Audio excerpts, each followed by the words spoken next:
In this video, we'll be taking a look at 3 college football conference games happening on September 14, 2024, and providing you with free team picks and total picks for each one of those games, so 6 picks in total. Welcome back to Cash Out Sports. Let's dive right into it. Oh, and don't forget to subscribe and to click the bell icon to get notified as soon as these videos get released, so that you have more time to plan out your bets as we provide these videos on a daily basis. I can guarantee that you'll have all the important information that you'll need on these 3 college football games after fully watching this video. One more thing before we start: if you would like to gain access to our best exclusive sports picks to take your journey to the next level, then check out our Patreon in the link down below, where we offer our best single picks, parlay picks, and much more. Now let's get started. Tulane versus Oklahoma. The Oklahoma Sooners will welcome the Tulane Green Wave in a non-conference matchup this Saturday afternoon. The Sooners remain unbeaten, but their victories haven't come without challenges, and the pressure on them continues to rise as they face stronger competition each week. Tulane, on the other hand, put up a strong fight against a potential playoff contender last week, but asking them to replicate that performance on the road is a tall order. While the Sooners have historically been the superior team and program, a closer look at the last couple of seasons reveals that the gap between these two teams isn't as wide as one might think. Last week, the Oklahoma home crowd expressed some frustration towards sophomore quarterback Jackson Arnold, as there were hints of boos in the stadium. At a school that has grown used to producing future NFL caliber quarterbacks, Arnold's performance left fans wanting more. He threw for a modest 174 yards with a completion percentage slightly over 50%, which wasn't enough to satisfy the demanding crowd in Norman, despite the Sooners securing a 16-12 victory over Houston. Arnold struggled with his accuracy, particularly on deep passes, as many of his throws over 20 yards fell short or sailed out of bounds. He'll have an opportunity for redemption against Tulane, who is coming off a hard-fought 34-27 loss to the 17th-ranked Kansas State Wildcats. Tulane had a chance to tie the game in the final seconds, but Kansas State's defense sealed the win with an interception in the end zone. Tulane's freshman quarterback, Darian Mensah, delivered an impressive performance, throwing for 342 yards and 2 touchdowns against a tough Power 5 defense. However, Mensah will need to elevate his game even further to find success against Oklahoma's formidable defense in Norman. This year's Oklahoma squad differs from the high-powered offensive teams of the past, as head coach Brent Venables has placed a strong emphasis on defense. The Sooners' defense was key in their win over Houston,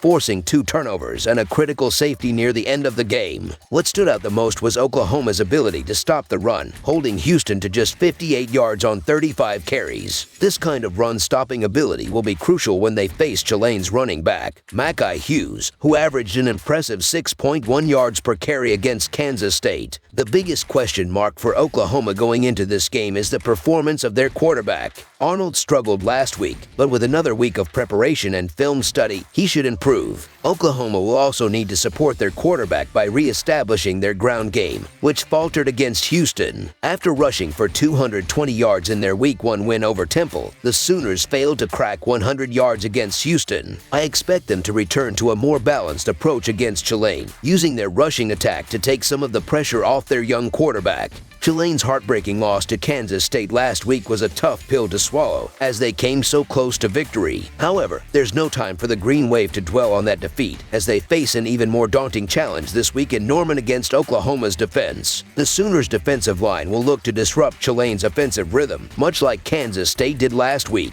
Mensah, who has already been sacked 5 times this season, will be under heavy pressure from a Sooners defense that has racked up 8 sacks so far this year. This key matchup could very well determine the outcome of the game. On the other side of the ball, Tulane's defense hasn't been particularly opportunistic, which may allow Oklahoma to find their offensive rhythm and build some momentum. Oklahoma's offense has also been hampered by injuries, with 2 of their top wide receivers, Jolly Farouk and Nick Anderson, listed on the injury report. Farouk is out for this game, while Anderson is questionable. As a result, look for running back Gavin Sawchuk to see an increased role. Sawchuk finished last season with 5 consecutive 100-yard games, but has been limited to just 19 yards on 10 carries so far this year. Given Tulane's weakness against the run, this could be a prime opportunity for Sawchuk to break out. Looking to rebound from a lackluster Week 2 performance, the Oklahoma Sooners to win and cover the spread as favorites is our full game side pick.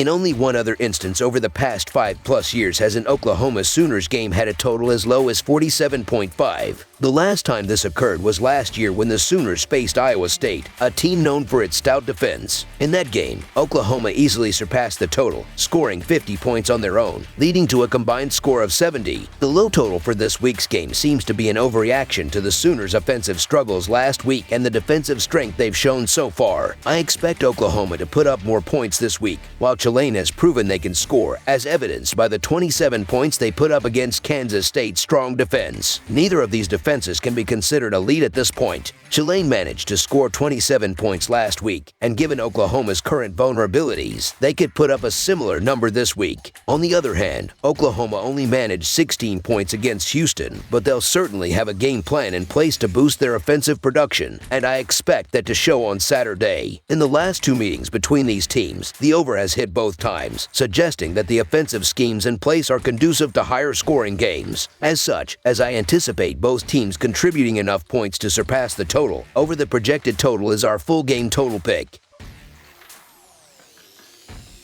Texas Agricultural and Mechanical versus Florida. The Texas Agricultural and Mechanical Aggies are set to face off against the Florida Gators in a Southeastern Conference showdown on Saturday afternoon. The Aggies come into this matchup with a 1-1 record after securing a win over McNeese State last week. Meanwhile, the Gators have bounced back from an initial loss with a decisive victory over Samford. In their last encounter during the 2022 season, Florida emerged victorious with a 41-24 win. The Texas Agricultural and Mechanical Aggies opened their season with a 23-13 home defeat against Notre Dame. This upcoming game will be their first true road test, and they are expected to face a challenging atmosphere in Gainesville, known locally as the Swamp. The Aggies' offense remains a bit of an enigma at this stage. Quarterback Connor Weigman struggled against Notre Dame, completing only 40% of his passes. On the other hand, the Gators' defense is anticipated to show improvement this season, bolstered by a new defensive coordinator and several key transfers. Florida's offense, led by quarterback Graham Mertz, who transferred from Wisconsin last season, is also a significant asset. The Aggies' pass defense, which ranked 40th last year, has shown vulnerability. Additionally, Texas Agricultural and Mechanical allowed 198 rushing yards in their opener against Notre Dame and is currently ranked 105th in rush defense after 2 games. This is particularly concerning as the Gators have a strong running back in Montrell Johnson Jr., who has accumulated 173 rushing yards across the first 2 games of the season. The Aggies' opening loss to Notre Dame has been further highlighted by Notre Dame's recent defeat to Northern Illinois. This situation casts a shadow on Connor Weigman and the Aggies' offense. Despite being a highly regarded recruit out of high school, Weigman has yet to show significant progress at the collegiate level. He has only managed 225 yards, 2 touchdowns, and 2 interceptions so far this year. His inability to protect the ball could spell disaster in a hostile environment like Gainesville. The current line appears to be influenced by Florida's underwhelming performance in their previous game. However, Texas Agricultural and Mechanical's loss to Notre Dame, a team that was recently upset by Northern Illinois, raises doubts about their capabilities. Connor Weigman's struggles, coupled with Florida's offensive boost from DJ Lagway, a top 5 recruit, suggest that the Gators will come into this game with a renewed sense of determination. Florida is likely to approach this game with a chip on its shoulder, seeking redemption after their earlier setback. I am skeptical about Texas Agricultural and Mechanical's ability to secure a significant road victory. Texas Agricultural and Mechanical has covered the spread in 6 of its last 8 road games when favored by 3 or more points. However, with neither team showing strong early season promise, I am hesitant to back the Aggies as 3.5-point favorites. If it were a pick'em, I might be more inclined to take the risk, but I anticipate a closely contested, defense-oriented battle in the Swamp on Saturday. Therefore, the Florida Gators to cover the spread as underdogs is our full game side pick.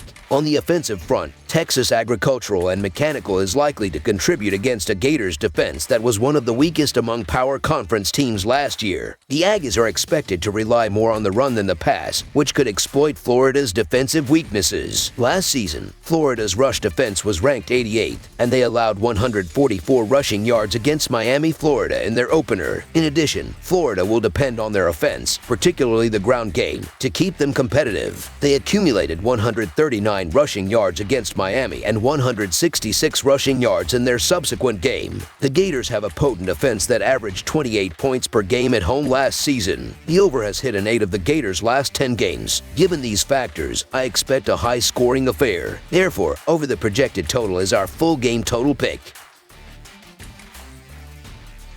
UCF versus TCU. The UCF Knights will face off against the TCU Horned Frogs in a highly anticipated Big 12 clash scheduled for Saturday evening. The Knights have started their season with a perfect 2-0 record, which includes a recent victory over Sam Houston State. Similarly, the Horned Frogs have also maintained a spotless record thus far, boasting a 2-0 mark after a commanding home win against Long Island University. It's worth noting that these two teams have not previously competed against each other. The UCF Knights are heading into their first Big 12 matchup of the season as they go on the road to take on the TCU Horned Frogs. Historically, the Knights have struggled against the spread in their recent road games, holding a 1-5 record as road favorites over their last 6 encounters. On the other hand, the Horned Frogs have been more successful as home underdogs, with a 6-2 record against the spread in their last 8 such games, including 4 outright victories. The Knights, led by Gus Malzahn, faced challenges in Big 12 road games last year, posting a disappointing 1-4 record. Although UCF has recruited notable talents through the transfer portal, such as quarterback KJ Jefferson, the team seems to be focusing heavily on their rushing game this season. With 111 rushing attempts compared to just 39 passing attempts over their first 2 games, the Knights will face a tougher challenge against TCU's front 7. Additionally, TCU ranks in the top 25 for tempo and has a strong passing game, which may force UCF into more passing situations than they are accustomed to. The TCU defense has shown promise over their first 2 games. Aside from a couple of questionable penalties and a late-game field goal decision, they would have kept Stanford to just 17 points on the road. TCU's defensive unit currently ranks 33rd in expected points added per rush and 15th in defensive passing success rate. The Frogs' offensive strategy relies heavily on their passing game and quarterback Josh Hoover, who has performed well thus far. In contrast, UCF's defensive line has struggled to apply pressure, managing only 1 sack for the season despite facing relatively weaker opponents. Therefore, considering the current dynamics, the UCF Knights to cover the spread as underdogs is our full game side pick. This season, the UCF Knights have seen one of their 2 games fall short of the posted total. Looking back to 2023, 7 of their last 15 games have exceeded the expected point totals. Their performance after a win has been somewhat inconsistent, with a 3-4 record since 2023, and in conference games, 4 out of 9 have gone over the posted total. Similarly, the TCU Horned Frogs have also seen one of their 2 games this season surpass the posted total. Since 2023, TCU has faced difficulties in conference games,